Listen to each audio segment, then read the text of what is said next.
Информационный шум. Обзор международной прессы с Александром Новиковым. Ну и чего вы добьетесь террором? 2 апреля в центре родного для меня Питера, в кафе на Университетской набережной, произошло громкое во всех смыслах убийство военкора Максима Фомина, более известного под псевдонимом Владлен Татарский. Не буду касаться деталей этого теракта. Про них вы знаете не хуже меня. Пройдемся по версиям. Лично мне наиболее логичной кажется та, которую высказал генерал-майор ФСБ в запасе Александр Михайлов. Он полагает, что, судя по почерку, взрывчатка, использование женщины, общая дерзость. Все это наталкивает на мысль, что занимались организацией подобной мерзости те же люди, которые летом прошлого года на глазах у отца взорвали Дарью Дугину. Более того, генерал назвал случившееся в Питере возможным стартом серии новых терактов и диверсий. И вот здесь возникает вопрос, случайно ли, что взрыв на Петербургской набережной произошел 2 апреля, в день единения народов Беларуси и России? Я ничего не выдумываю, не притягиваю и не натягиваю сов на глобус. У России и Беларуси, помимо всего прочего, есть еще одно очевидное сходство, проблемное. Итак, начиная с 2014 года к нам на территории практически бесконтрольно въехали десятки тысяч украинцев. Их никто особенно не проверял, не фильтровал, не вычислял, но уже год назад стало понятно, что к войне с Россией Запад через Ридную Украину начал готовиться заблаговременно.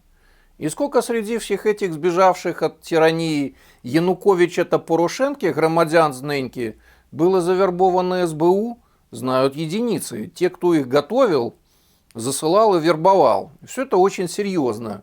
И ничего смешного на этом горизонте я, знаете ли, не вижу.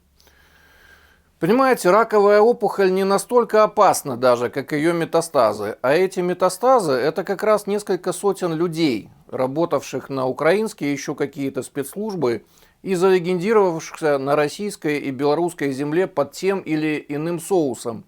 Причем это могут быть одиночки или небольшие организации, так называемые спящие, которые ждут своего сигнала. Ведь периодически такие сигналы поступают. Когда-то Лев Толстой говорил об авторе рассказа о 7 повешенных Леониде Андрееве следующее. Он пугает, а мне не страшно. Ну пусть будет так.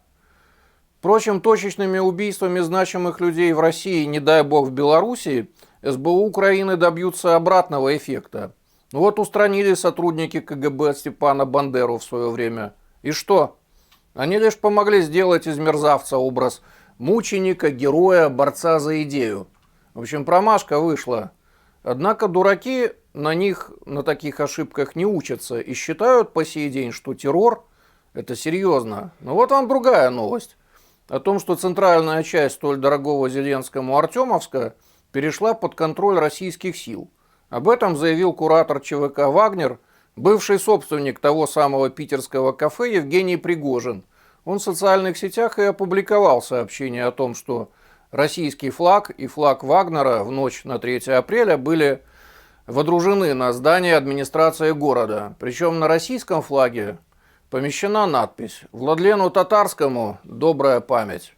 Вот главное, что нужно знать про эту историю. А все остальное следствие покажет. Информационный шум. Обзор международной прессы с Александром Новиковым.